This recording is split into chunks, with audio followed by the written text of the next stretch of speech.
Hello and welcome to Friday's briefing with Hearts Standard. I am James Cairney and today I'm joined by Scott McIntosh from Amaruso Let's It Run. How you doing, Scott? Yeah, very well, James. Thanks for having me on this morning. Always a pleasure to have you. Always a pleasure. So today we're going to be looking ahead to Heart of Midlothian's trip to Fir Park on Saturday afternoon. I think it's fair to say it's a pretty big one, Scott, going into this. Obviously, this is coming off the back of the defeat to Rangers in this League Cup semi-final at Hampden last Sunday. That was a 3-1 defeat where Rangers, they kind of built up a big head of steam and Hearts didn't really get into the game until maybe the last 15, 20 minutes or so. It's a disappointing performance at Hampden. And I guess, now we're back in league action. It's the last game before going into an international break. And some points on the board would be wouldn't go amiss. I wouldn't have said. So I guess we said in the title here that this match is must win. Is that how you feel as well, Scott? Do you think do we need 3 points in this one? I mean, from a personal point of view, I think we do. I think if you're asking about whether that's something that's a similar feeling to the board or maybe the club as a whole, I don't know. I don't know what the sort of general thinking would be there. But I think amongst the fan base, we see probably Motherwell and St Johnstone as probably must-win games. More so because you see the runny fixtures that comes after that. We've got a tricky tie at Killie right after that St Johnstone game, and then we're playing. I think the next 5 fixtures after that all take place against the teams who were in the top 6 with us last season. That's absolutely right. Including trips to Easter Road, Pittodrie and Parkhead. So December is a really big month and it's a challenging month. So yeah, I think to get some momentum behind the team, especially from the support, I think tomorrow's crucial for that. But naturally, Motherwell are also in a similar bad spell. So both teams are. It could be a cagey encounter, given where both teams are standing just now in terms of their form. It's definitely an interesting one because, like you say, Motherwell, who they started the season brilliantly. They won. I think they had 10 points after their first 4 games. Obviously, they had that 1-0 win at Tynecastle where they were even down to 10 men for big spells of it. But they've not won since. That was the last time they've recorded a league win, and their form obviously is clearly really stuttered. They played midweek, of course, against St Johnstone, Craig Levine's St Johnstone, and they did well to come back from 2-0 down. They managed to get a 2-2 draw, which I think, given the state of the game, that's probably a decent enough result for them. So I guess when we're looking ahead to this one, if we're looking at the teams, we'll start maybe with Hearts. We'll look at the team's shape. What shape do you think we should go for? Because I was looking back at the game at Tynecastle. I noted that in the first half in that game, Hearts set up in a kind of a 4-3-3 or a 4-2-3-1. But then for the second half, they were big. Naismith changed it up, and it was almost more of a 3-4-3. And I think it's fair to say neither of them really worked. I think Motherwell had Hearts' number that day, and I think they were worthy winners at Tynecastle. So I guess what do you expect to see this time around then? Because we know that obviously we saw that from that game that neither of those shapes looked particularly effective on that day. Yeah, I know. I think for me, first of all, if you look at how Motherwell's set up over the last few games, it tends to sort of rotate between a 3-4-3 or a 3-5-2. So they do tend to rely on their wing backs, sort of offering them that width further up the park. So I know we've had a free at the back recently, and there's been some games where I think that's worked, and then some games where it hasn't. But for me, if we were to match Motherwell formation against formation, my concern then is then it becomes all about individual battles, and my concern is that Motherwell would win the majority of them. So I do think we maybe do need to go back to that flat back 4. I know that in terms of personnel, that could be a bit of a challenge, in particular in the right back situation. But I would go with a flat back 4, and I would probably go with a 4-2-3-1. I think it's vital that we play with some pacey wide players and we pin back their wing backs as best as we can and get them into a 5 shape. My concern is that if we go 3-5-2, the opposite happens, and unfortunately we're not we're not a team that's very adept to playing counter-attacking football because we just don't have enough pace within the squad. So my issue would be if we went with a 3-5-2, it would become a very sort of 5-3-2 shape, particularly out of possession. And then the problem is I just don't think we get that transition quick enough, and we just don't have the players for it. So yeah, although I would agree it didn't work at Tynecastle, but I do think that's how we need to set up tomorrow. You make a good point about Motherwell. Like, we know that they are a physical team. We know that they're battling. We know they're very good on the transition, on the counter attack. That's where their strengths lie. And we know that, like you say, I think if you get into those kind of man for man physical battles, that's exactly what Motherwell want. That's exactly how they want to play. So I think, yeah, you're right. I think you need to try and avoid that where possible. I guess we're looking at the defence then. So, as we'll say, right back, we'll go on to speak about that, about who should play there. But I guess if we're going to the back four, that probably means that one of Alex Cochrane or Stephen Kingsley misses out. So unless maybe Cochrane plays a wee bit further up, but again, we've tried that experiment before. I don't think it's always paid off. So I guess who would you like to see then? I'm assuming you go for Rose and Kent at centre half. So who do you think would play out wide then? Who do you think's best? Yeah, I would go with Rose and Kent. I know that there's been, and I've probably been just as vocal about this as the next person, but I know that there's some issues around Rose when he plays in a back four, particularly if he's up against someone with a bit of a physical presence, but his form's reasonably good just now. So I think taking him out the team would be bad for sort of long-term aspirations with regards to Kai Rose. And I would go with Alex Cochrane at left back. I just think that in terms of getting up and down the park, he offers us more than Stephen Kingsley. I think Kingsley is potentially a better fullback than Cochrane. But again, thinking about it in a proactive sense, I'd like to see someone who can maybe support our sort of wide players. And I think Cochrane's good in that role. So yeah, that's how I would set up, in particular with those three, within that sort of flat back four system. I guess one of the things as well that, you pointed out there, that Rose, sometimes when it's the back four, he can get, sometimes the opposition are targeting him, or sometimes he doesn't look particularly well suited to these big physical contests. Can't help but notice that obviously Motherwell have got this the guy on loan from Arsenal, Mika Biereth, who's, he started off really well, had an injury, he's come back at a team, he's still been scoring goals again. He's exactly the kind of player that could be a real handful for someone like Rose, right? Yeah, definitely. I think he'd also be a handful against Kingsley. I just think he's looks a very good acquisition for Motherwell. He does, yeah. And I think we've just got to focus on what we can do in a positive light. And again, I think Rose has been pretty steady over the last few weeks. I think his form's been better. And I would stick with him just now. And I would stick with him and Kent at centre half. Well, again, I guess we'll talk about right back then, because like you touched on, this is maybe a wee bit of a problem position at the moment. Obviously, Hearts will have their press conference later on today, so we'll have an injury update coming out about lunchtime once we've had the chance to speak to them. But as it stands, I believe Odell Ofaya's out again. He's got this some sort of injury that's people haven't really explained exactly what's going on there. Obviously, Nathaniel Atkinson's still out. He won't be back anytime soon. And that kind of just leaves you really with Toby Sibuk. And in recent weeks, he's maybe not looked at his best out there. But I guess, is there anyone else you could see filling in there?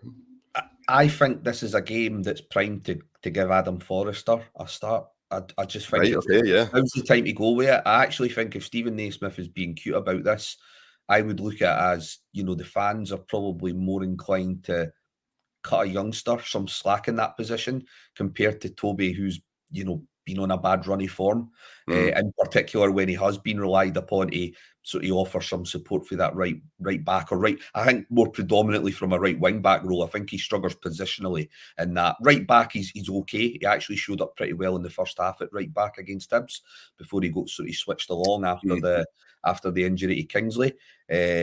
But yeah, I think now's a chance. Now's the time to give a couple of these guys a chance. I think it's well documented that one of the positives in bringing in Stephen Naismith would be that he would already have a very good knowledge of the under-18 squad, and that we would finally start to see some of these guys maybe get an occasional appearance, or a few appearances off the bench.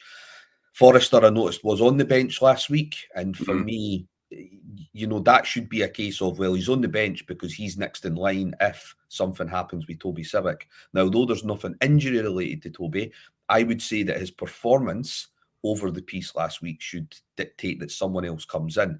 If you're not offering youngsters a chance when they can, I mean, I'm sure Adam Forrester can clearly see what we're all seeing, that Toby Civic's struggling out of position.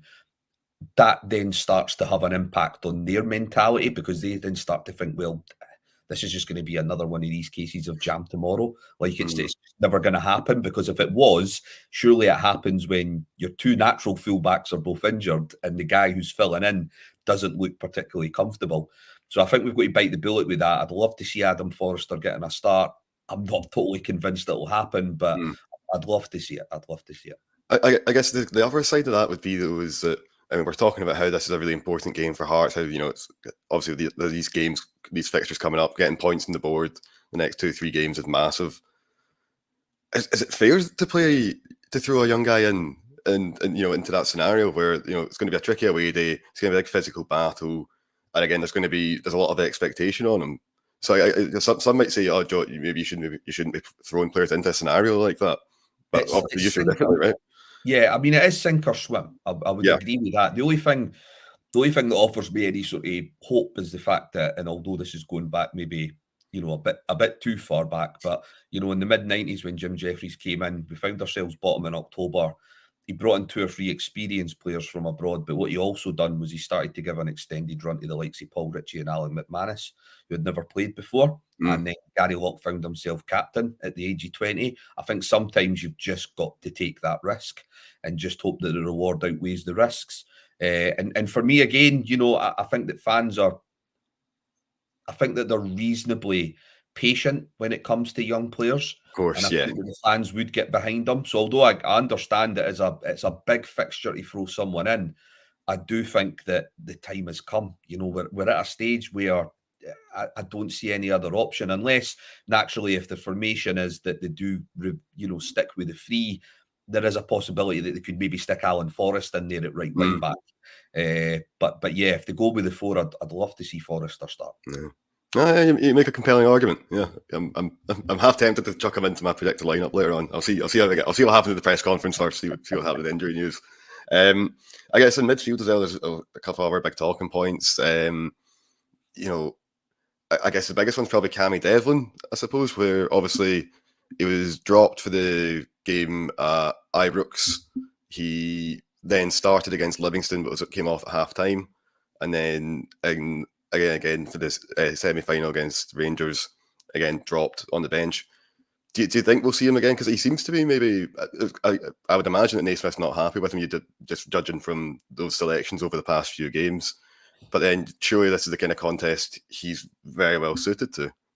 Yeah, I mean, he would play in my team tomorrow. If I was going with a 2, I think I'd quite like to see him and Neuenhoff maybe pairing up together in that formation. It's an interesting one. I know he's had 9 bookings this season, and I don't know whether it's now becoming a case of Stephen Naismith looking at that and thinking, that takes away so much of his game that if he's getting booked in the first 20 minutes of a match, can I trust him? And I don't know whether that played a bit of a part in him not starting in those 2 games against Rangers. But then you look at the fact that he starts against Livingston. I know that Joel mentioned this last week about, he was very close to where Stephen Naismith was on the touchline, and he could see through his body language. There was a few interactions with Devlin that he's clearly not happy with what Cammy's doing in possession as well. So it is a tricky one. I don't think he's overly fancied just now. But for me, he starts. I think you've got to start him, especially when you're looking to be aggressive and be on the front foot. I think he's probably one of the top names on the list to sort of start in those types of fixtures. So I would start him. But again, I understand to an extent potentially why there has been this reluctance to play him recently. Albeit, I think if you look back at some of his bookings, some of them have been pretty harsh. There was actually, I think when we played at home to Motherwell, he got booked first 15 minutes of that game, and it did impact on his game, but it was a harsh booking. So I think that's just something that he needs to be wary of. But again, who do you play if he's not involved? I think that's the bigger issue. Again, I would take the risk and I would start. No, I do understand that, because I mean, I think the central midfield is one of the areas where Motherwell are actually really strong. I think that's probably one of their better areas of the park. I think of someone like Callum Slatter, he's having an excellent season. He's came on leaps and bounds, I think. I think we'd really impressed with him. Obviously, they've got young Lennon Miller as well, playmaker. I think he's only, 17 now, I think, something like that. But he's just, he looks he's the real out. deal. He's out for 2 months now, so that's of course he is. Of course he is. Yeah. That's if you look at Motherwell under Stephen Hamill, they really preferred that system where it was Spittle and Slattery playing in the middle of the park, and then Harry Payton was coming in occasionally as well. Now, they're all good players with the ball at their feet, but they don't like to do a lot of running off the ball, particularly going back the way. They're maybe fine maybe in the final third, but they're, none of those players are particularly great in 50-50 battles. What Motherwell done as soon as Kettlewell came in last season was address that, and they brought in Dean Cornelius, who's no longer at the club, but he was somebody who offered them that drive and those legs. And then since the summer, like you say, Lennon Miller's been the one who's came in to offer that sort of option, but he's now out for 2 months, so there is an opportunity there in the midfield for us to get a foothold, and that's why I would play Devlin and Neuenhoff. I just think we need two players that are going to harass and sort of harry the ball. And albeit they might not be able to offer us a lot in that final third, but the hope would be that, they're able to press on their players enough to stop them from sort of getting any heady steam or sort of playing any sort of progressive football into our half. Aye, absolutely. So, well, let's look ahead to that final third then. So, obviously, Alex Lowry was unavailable to play the games against Rangers because they're his parent club. So he's back available again. We've seen a wee bit more of Oda in recent weeks as well, maybe, but obviously he's not had a start in a good wee while. Vargas is obviously there. We saw Boyce start against. We saw Boyce play against Rangers. You've got Alan Forrest. So there are quite a few options when you're kind of looking at that front kind of four, I suppose. What do you think we'll end up seeing? I know I'd like to see. I think for me, there needs to be more penetration coming for that sort of final third. So I would actually be inclined to start Forrest and Oda out wide, again with the hope that they're pinning back their players. It's a bit of a toss-up for me in terms of who plays just deeper between Boyce and Grant. I think because that Motherwell are possibly going to play free in midfield, the temptation would maybe be to go with Grant because he can then sort of drop in and offer a bit of assistance to Devlin and Neuenhoff. But then the problem is, because Shanklin tends to drop as well now in this system, who's then making the runs beyond them? And George Grant just doesn't strike me as that type of player. So I would be inclined to start with Boyce, and then it would just be a case of those two maybe even rotating and just causing the Motherwell back three a few problems or a few questions in terms of when to step out, when to go man for man, when to maybe push up. And then you've obviously got the likes of Oda and Forrest who can maybe make some runs from a deeper or sort of wider position as well. Again, that's how I would go with it. I would imagine, given that Oda showed up reasonably well last week, that he would be in contention for a start, regardless of the system. And again, Alan Forrest, he's probably been one of our more consistent performers over the last couple of months, and I think he deserves an opportunity again as well. He's not let us down when he has played. I felt that in that wing-back role against Livingston a few days ago, I thought he'd done pretty well. I thought him and Cochran done pretty well. They got high enough up the park. They offered width. Final ball was probably lacking, but they definitely, in a positional sense, they definitely offered us quite a lot. So I'm hopeful that we can see those players getting a start. And again, you've got to highlight to some of the guys who haven't showed up in the last couple of games, whether it be Toby, whether it be Benny Beningame, whether it be, Kenneth Fargas. They need to know that there's a consequence in not turning up in games. If you're going with the same players, again, I think that it becomes very sort of demoralising to the guys who are on the bench. And I understand there's certain players like Halliday and Harron who are utility guys, and I think their game time should be, fairly reduced now, given the age they're at and at the stage of that in their Hearts career. But I think for the likes of Forrester and Oda and Boyce as well, they deserve a chance, given the fact that we didn't really show up last Sunday. Joe, it is a really good point you make. The fact that, you don't want these players to get disheartened because they must be going, if they can see someone else occupying that position and they're not getting on, they are going to go, well, what else can I do to get into this team here? What's it going to take? So I think that's a really good point. But I guess looking at it a wee bit broader, I guess we've been mentioning this a wee bit as we've went along. But when you look at the squad now, there's actually Naismith does have quite a lot of options now across the park, where, you know, you go back even just a few weeks ago, that maybe wasn't the case. I think we're seeing more players come back from injury. Obviously, we've got Halkett and Gordon hopefully back after the international break. They're getting pretty close. I'd imagine, I don't think Barry Mackay's that far behind them. We've seen, obviously, Boyce was out injured earlier on the season. He's back now. I think there's a few players that, Oda as well, of course, where they've had these spells out and are coming back, and they've now got. So I think we're seeing something a lot closer to a full strength Hearts team. Again, with the caveat that the defence is still maybe a wee bit shy of players as it stands. But I think further up the park, when you look at the midfield, look at the attack, you've got options there. You know, I think you've got options. I think that's something that Naismith hasn't always had. I mean, me and Joe spoke about it before the fact that Vargas has played so much early on in the season. That's probably through necessity rather than choice. And I think we've seen that with the way he's been played in all these different roles. You know, sometimes he's on the wing, sometimes he's at kind of the tip of the spear, sometimes he's a wee bit deeper. So I think that having these different options can only be a good thing. Because I think as well, the thing is, when you look at it, when you go through these positions and look at it kind of man for man, it's a lot of the time is you've got maybe 2 or 3 players that can play in the one position, but they all offer something a wee bit different as well. And I think that's really important, particularly if it's gets to, you know, 60 minutes and the game's still 0-0 and you need to try to change something, try and inject a bit of creativity. If you swap, you know, if you play, you know, Lowry out wide and then you bring on somebody like Alan Forrest instead, or, you know, you get up top, you could have someone in the number 10 row, you could have someone like Boyce. Maybe if that's not working out, you bring in Grant. Again, you get this off you something completely different. And I think that will be really important going into this game, because I think that I know some fans haven't been happy with Naismith's in-game decisions, and he hasn't always got them right. Absolutely, but I think that actually he's got more right than wrong. I would say that, you know, I think there's been certain games where, you know, I think of the 1-0 win up in Dingwall or the 2-1 win at Rugby Park in the quarterfinals League Cup. Those were games where Naismith's changes won the match. You know, he saw what was going wrong. He identified the problem, provided a solution, and then Hearts got the win. So again, I wouldn't be surprised again if Saturday's game, it might well again once again be defined by, you know, reacting to what the opposition are doing, or, you know, finding out, you know, saying, oh, there's a wee gap that needs exploited, or, do you know what, we need to strengthen up this area. We could do a wee bit better in that area of the park.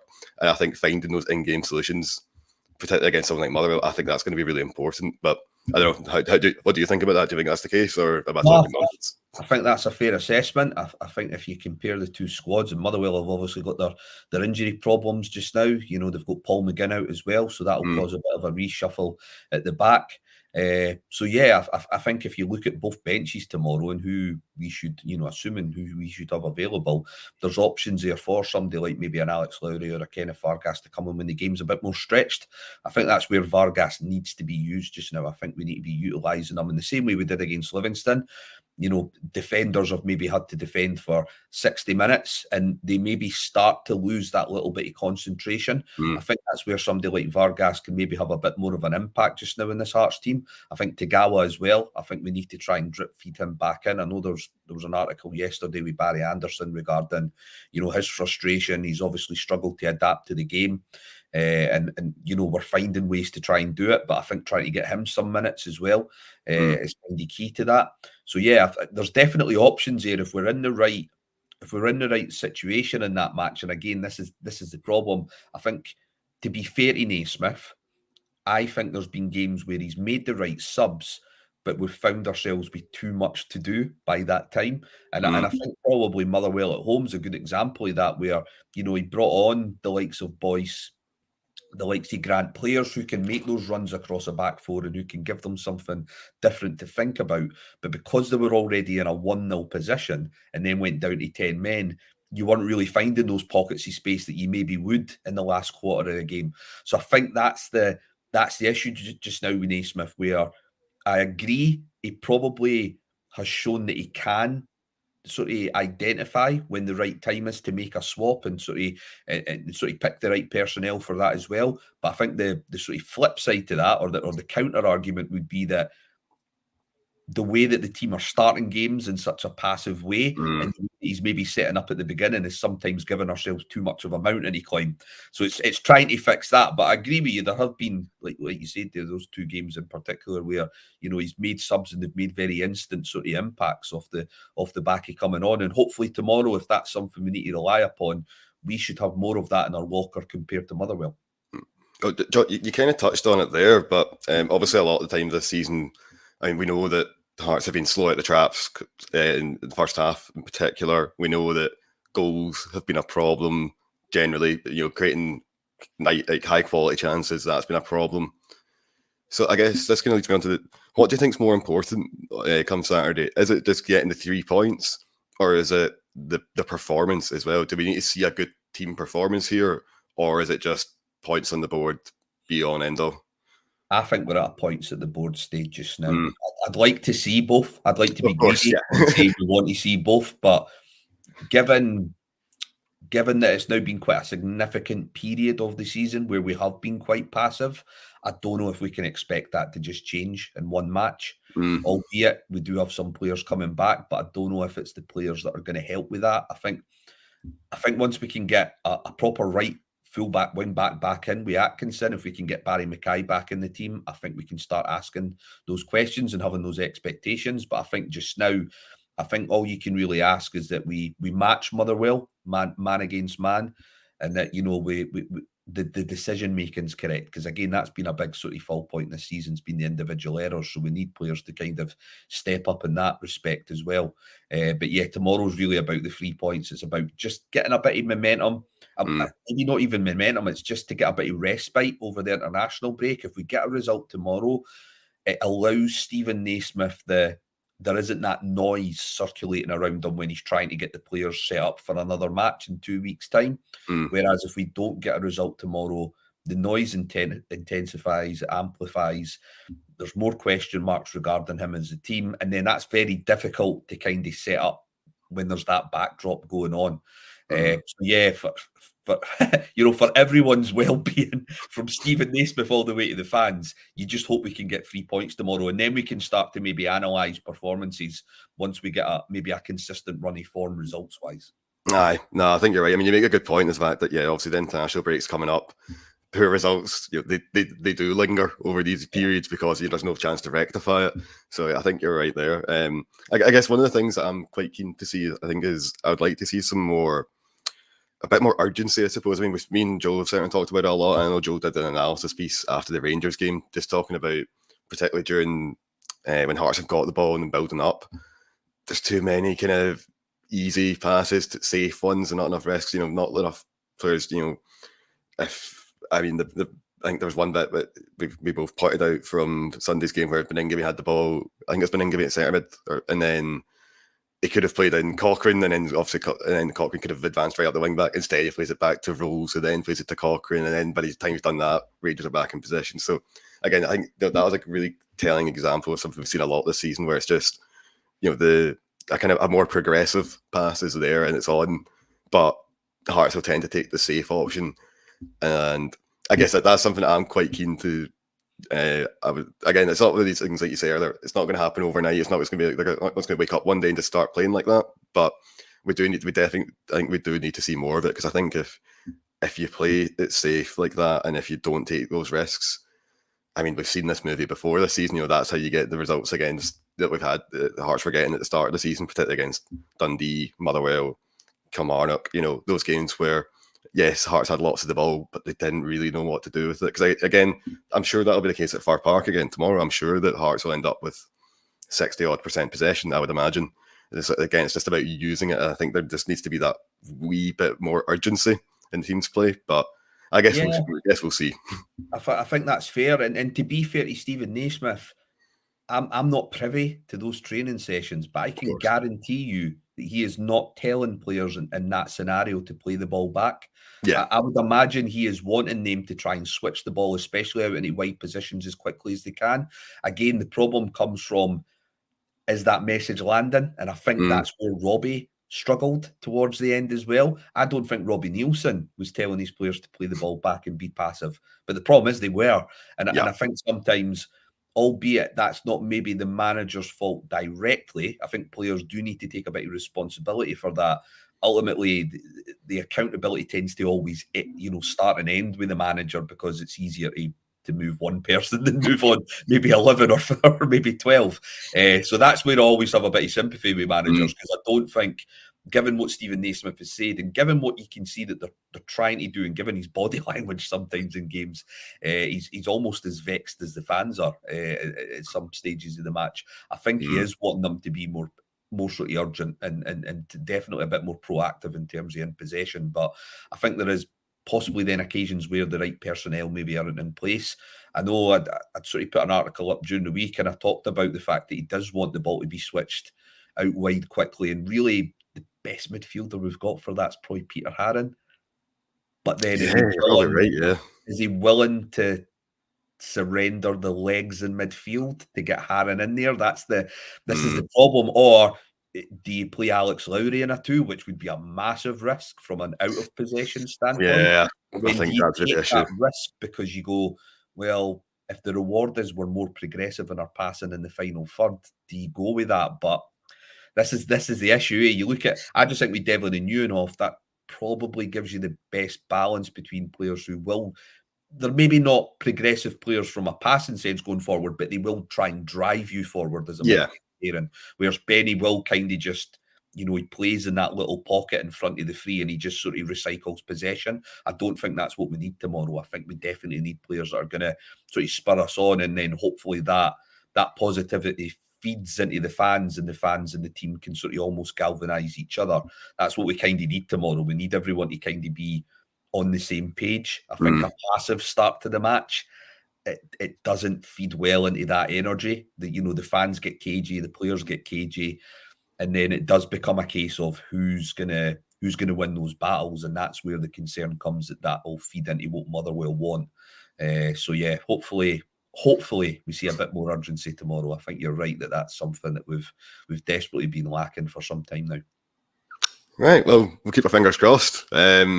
I think we'll probably just call it a day there. That's us been blabbering on for best part of half an hour now, so I think some of our listeners might be falling asleep. So yeah, it's kind of listening to me droning on anyway. They don't want to listen to you anymore.